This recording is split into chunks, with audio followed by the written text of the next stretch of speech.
share with the young brothers, because my message is to the young brothers.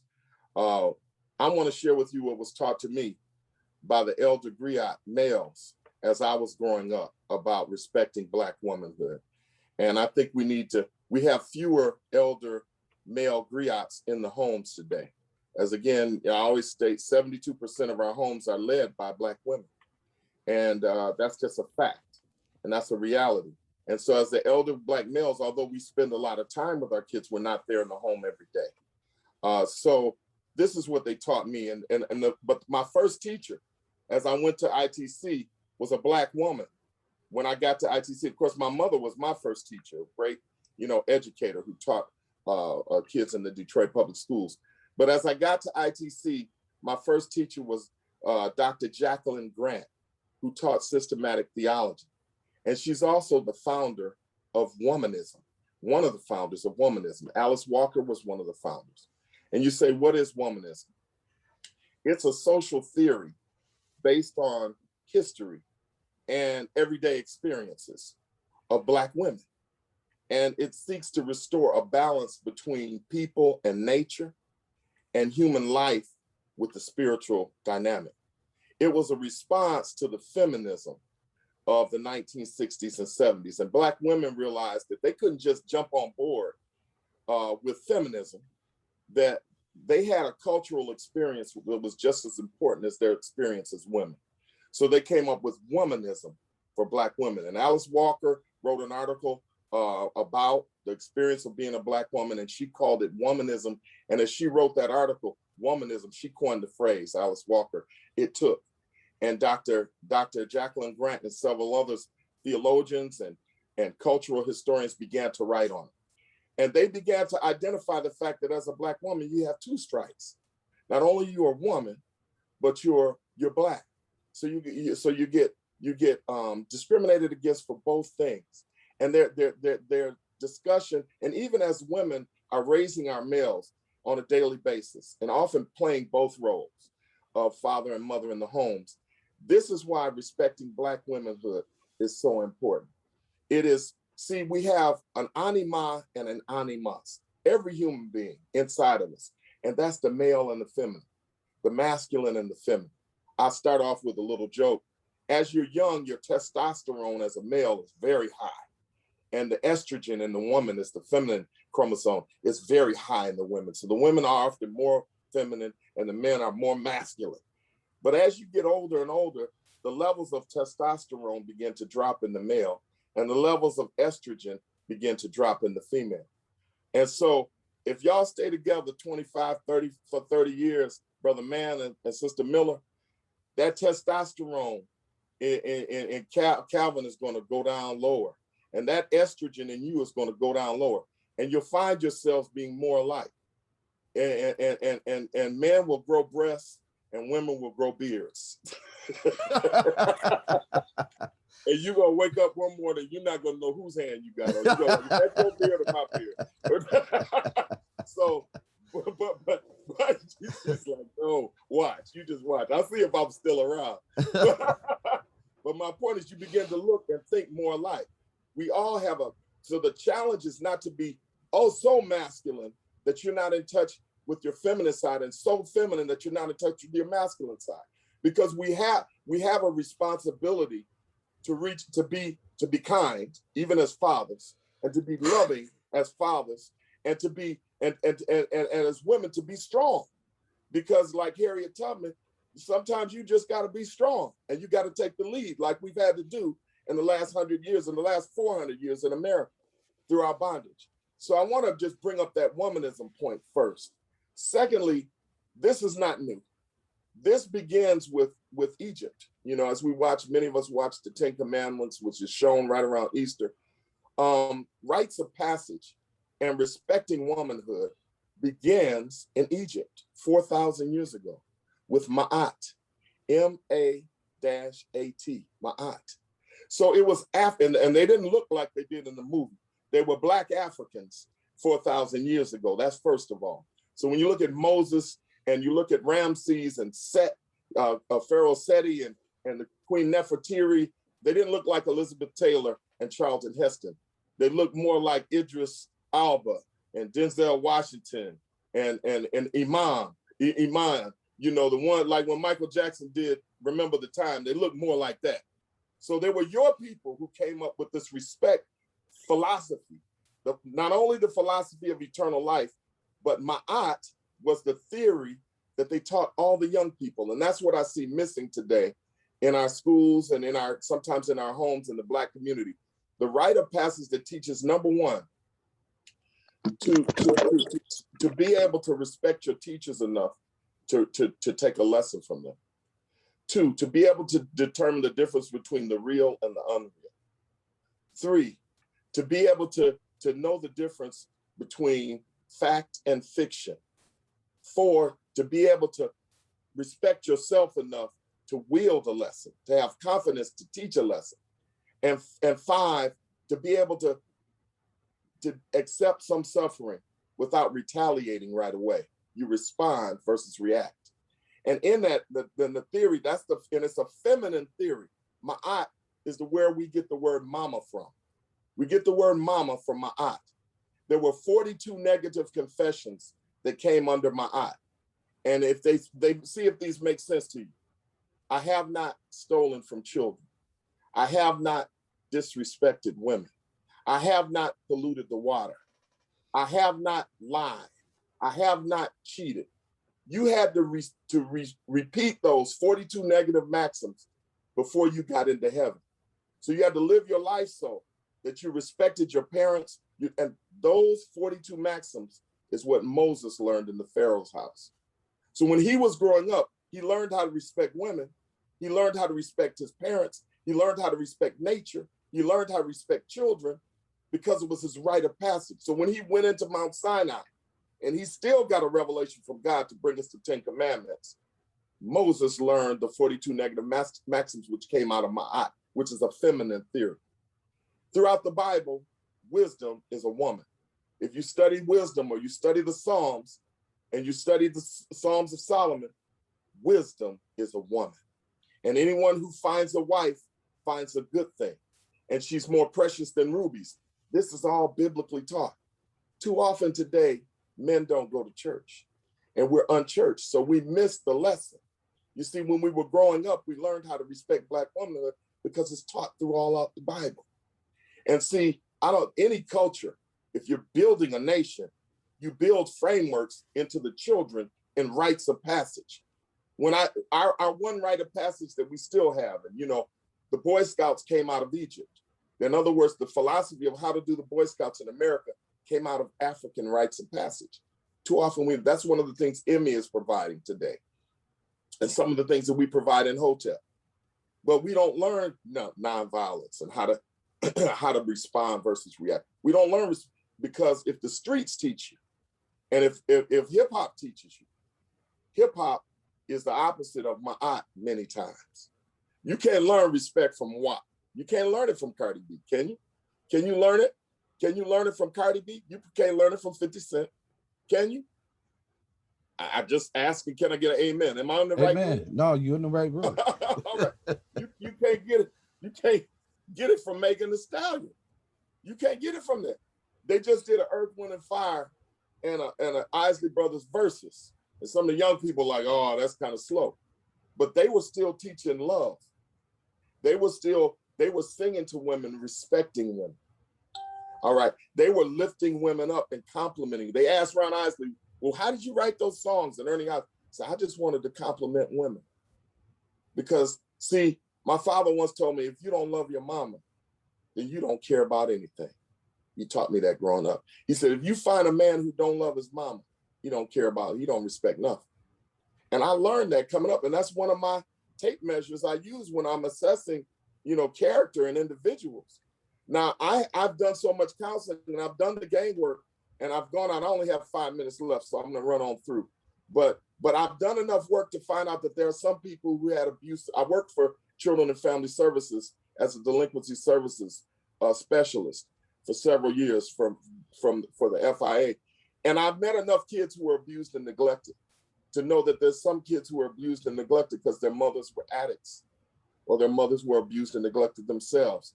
And those are a lot. And I've seen hate in the eyes of little children who were abused and neglected.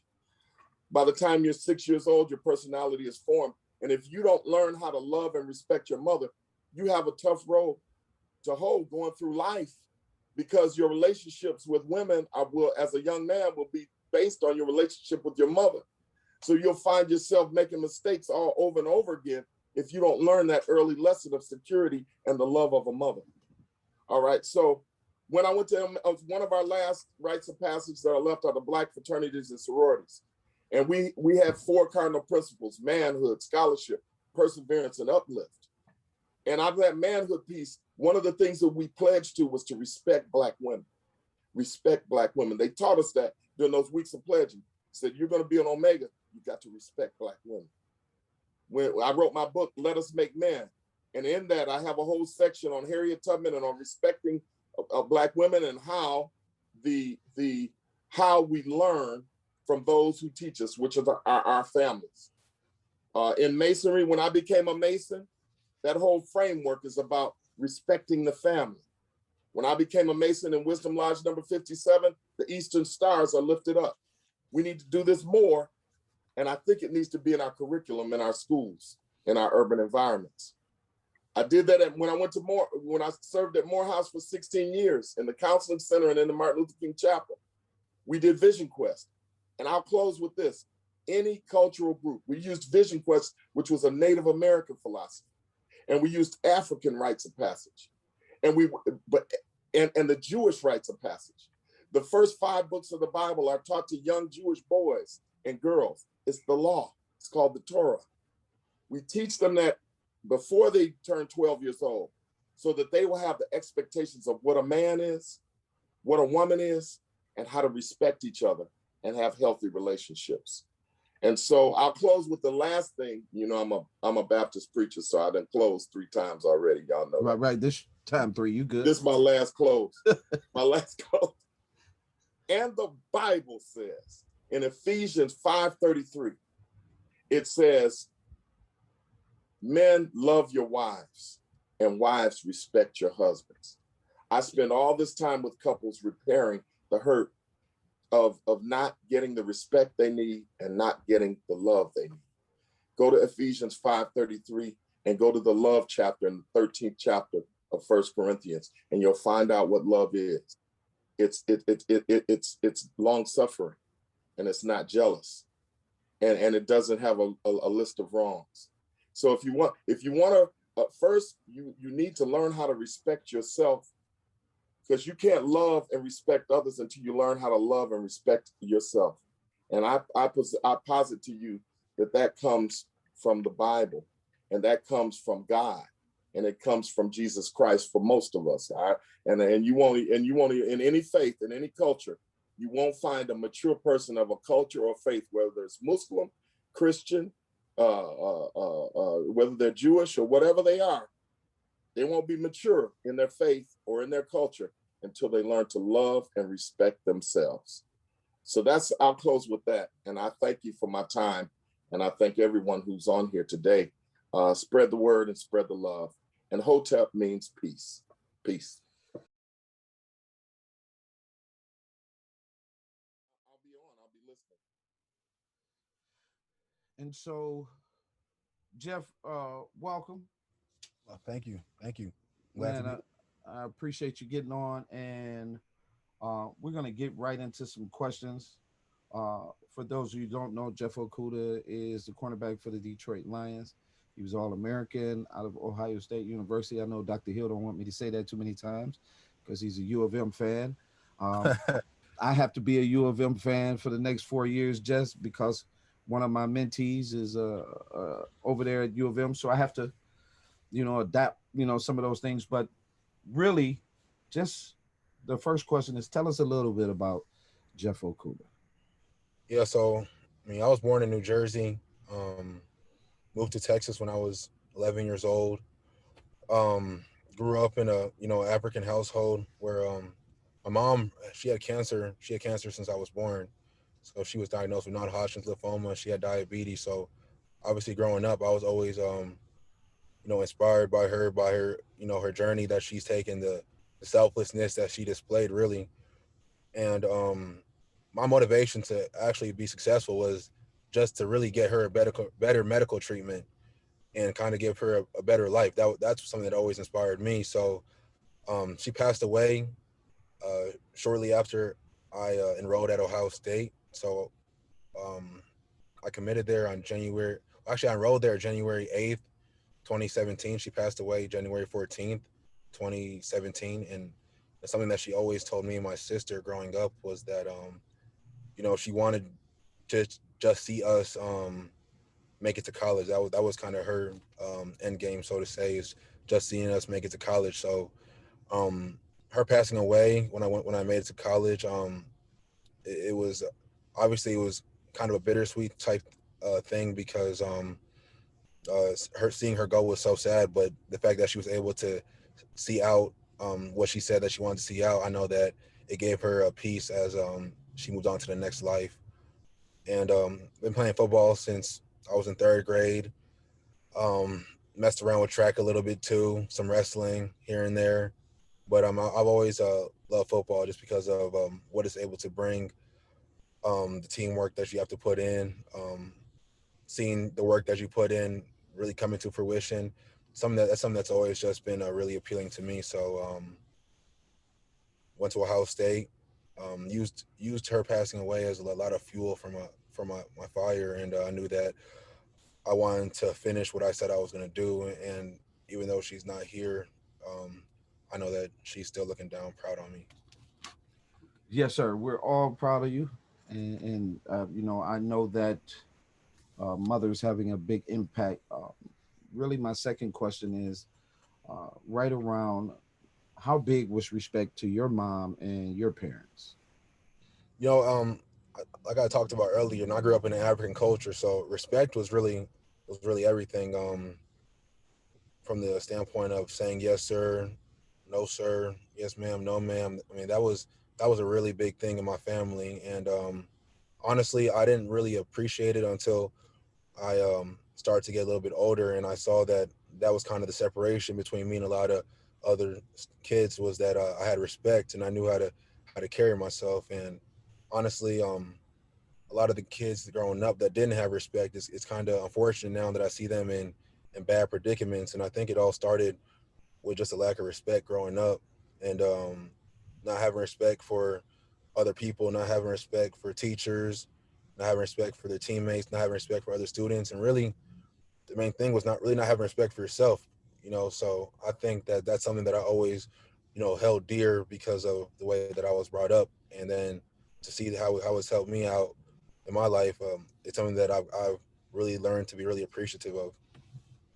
Man, that self respect we was just covering uh, on Dr. Hill's the hill of Dr. Hill's conversation, right? Because with Respect Day, it's respect me, which is respect myself, right? I have to have a certain amount of respect for myself, and I think when you don't have the proper guidance, self respect can be lost, right? And I think that's what happens to a lot of kids. But that's that's just really part of it rewarded you, which is what we're trying to do with this Emmy National Respect Day by growing it and taking it national. My next question is, this is where did you get your best advice? Who gave that to you? And what was that one thing that stuck with you during that best advice time? Um, well, in college, I'm a coach that I had, um, Coach Halfley, Jeff Halfley. He was my defense coordinator my last year at Ohio State. We were kind of talking about my upbringing and whatnot. Coming from obviously not a lot of money, and he kind of just told me the grass isn't greener on the other side. Mm, The grass is greener where you water it. So I know growing up, I obviously saw a lot of kids that obviously were in a way better financial situation than I was, and obviously like being a kid, you want to live that lifestyle and have the nice clothes and have the nice shoes and be able to do this and that. But that doesn't necessarily mean that everything that they have going on is what it's cut out to be. Because what I noticed was a lot of the kids that did have those upbringings, um, a lot of them were entitled. They didn't have to work for a lot of stuff. And then fast forward 5 years, um, it shows because right now, they didn't have any way to, they didn't have any hunger, and they didn't have, aspiration to chase success. And it just showed me that what I was thinking at the time was how their life was so perfect. Their life really wasn't that perfect. So really my thing is just, being where my feet are and just making the best of my situation, not comparing my situation to the next situation, because I'm in control of how great my situation is, and it's all a mental thing. Awesome. So our next question is, you kind of covered it before, but I have to cover it. Um, again, why is respect so important? Right? If you can embellish on that, why is it so important? And respect is so important, honestly, because you really can't succeed without having respect. I mean, anything that you do, I mean, even me being a professional athlete, I still have to, respect my coaches. I respect my teammates. I have to respect the game that I even play, the game of football. And whatever profession that you choose, you're gonna have to respect someone. Well, and that's the only way that you'll be successful. I mean, honestly, you won't get to success by disrespecting the people around you, because obviously it doesn't. You can't do it on your own. It always takes a group effort, a collaborative effort to get to what you want to achieve. So something I learned is that if I can put respect at really the forefront of what I set out to do, I think that it at least gives me a chance to be successful. But if I lead with disrespect, then I know that I really have no chance. Great point. Great point. Our next uh, question, right? And then we'll take some audience questions for you and Dr. Hill. Um, we got two more questions with you. Uh, give your best. Give your best advice. What would you tell a young man today? Best advice, I would say, and this is a something I read in a book, is, and something I kind of alluded to earlier, comparison is the thief of all joy.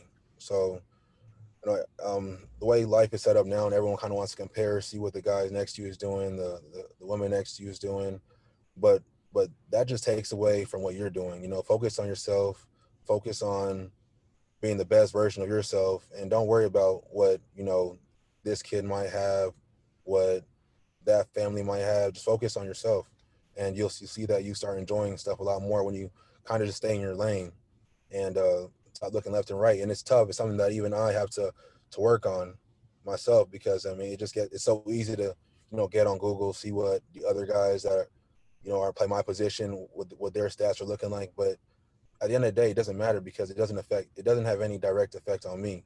It just affects them. So and it just makes me think about something that's not making my game better. So one thing that I would recommend that everyone just tries to do is just focus on themselves, and not really get into the whole competition game of what do they have? I need to do this. Am I behind? Because everyone's life is on its own path. So really, someone might be ahead of you right now, but that doesn't mean that they're ahead of you in what everything they have going on. It's just look at it with an open mind, and I think that you'll find a lot more happiness. Hey man, you just helped me, right? Because my wife tells me that all the time, right? Try to just stay in your lane, Yeah, right? Because sure. it's so easy. I know you know this, but it's Yeah, so easy to look over and see Dr. Hill's success and go, I got to get that, I got to be there, right? And ignore, all the success and all the work that you're already doing.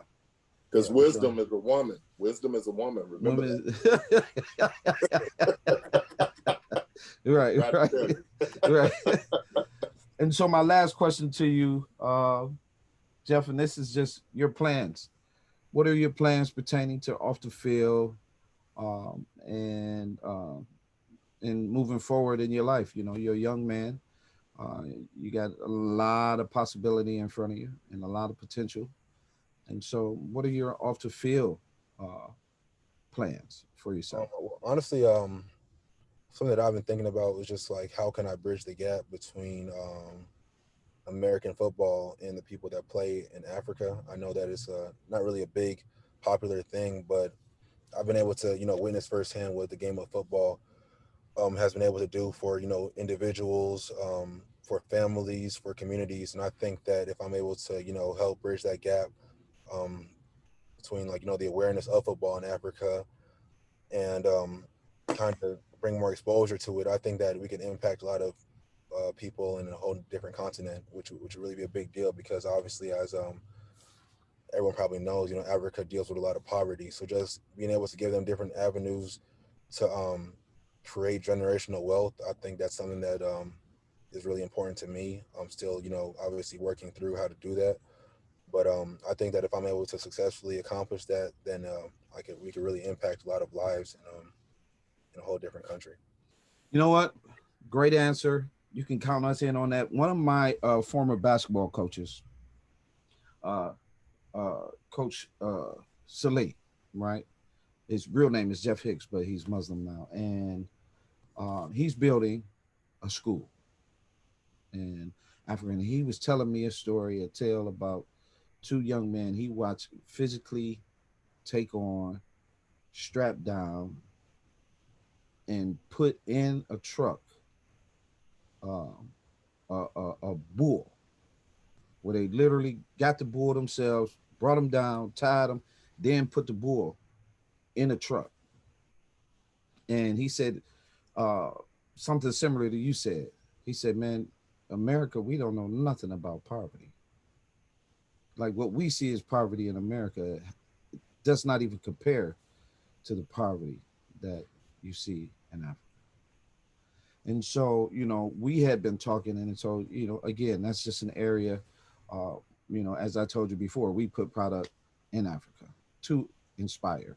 And right after we sent 300 pieces to Africa after our youth march, we did an Emiy youth march, and we sent a bunch of t-shirts over there, and the kids couldn't get them until Christmas, but we were able to plant that seed. So that's something that, if you need some help with, you can count on us. So I'm going to open it up a little bit. We got a few minutes, a good 15 minutes. And anybody that wants to ask a question, you can put it in the chat. We have one question. It's from Janice Hazel. And it's to you, Jeff. It says, when you see or hear other men in your network disrespecting women verbally, what do you do or say? Well, I mean, obviously growing up, single mother, something that, I really just don't tolerate. I grew up with a single mother and a sister, to kind of give a little bit more background. So growing up with a lot of women in my family, something that I just don't like, I don't tolerate it. So when I see other men disrespecting other women, I call them out on it. I mean, I think that's the number one way, to put a stop to that. It's just you call them out on it. And people don't like having being called out on stuff. So I think that's what I try to do. I try to put an end to it. I try to do what I can do, because one thing I won't do is just, let it pass by and not do anything about it. Yeah. That's I dealt with a lot of that in the barbershop, right? And so I always turned it around myself, right? Because we like, sometimes we come in that barbershop, we like to say things that just not true. you hear the greatest of lies in a barbershop. Right. And so Dr. Hill, would you agree to that? Yes, I would. Brother Okudah, I want to thank you, man. When Dr. Martin, he asked me if there was any community opportunities for you to speak, I just want to thank you for coming and speaking to the community. And God bless you. And, I bleed maize and blue. And you were killing us there those years that you played for Ohio State. But I forgave you for that as soon as you came on with the Thank you for having me. Thank you for having me, Doctor. No problem. And since Ohio State has a Black president now, I like Ohio State, actually. Okay. I'll take that. Absolutely. So you have a question, Dr. Hill. So to answer that question, yeah. if we knew better, we'd do better. When one of the toughest calls for a police officer is to go into a domestic violence circumstance where a man is beating a woman or vice versa, a family. That's one of the most dangerous. That's the ones where you see a lot of officers get killed. When we see people, and you know, there's a continuum of disrespect. There's verbal disrespect. It starts with that. There's intentional slights. It begins with intentional slights and verbal and emotional abuse. And the toughest thing I have to do in counseling couples is to tell a woman she needs to leave. All right, because I get them where they've been beaten and they're coming for counseling, and then I find out they've been beaten. And I have a duty to report as a state licensed therapist and a counselor. And so the toughest thing I have to do is to tell them to leave. But I would say this, some of these wounds and some of these aberrant behaviors of disrespect go very, very deep. As I said, if you find somebody who doesn't respect women and doesn't respect their mother, 9 times out of 10, it goes very deep.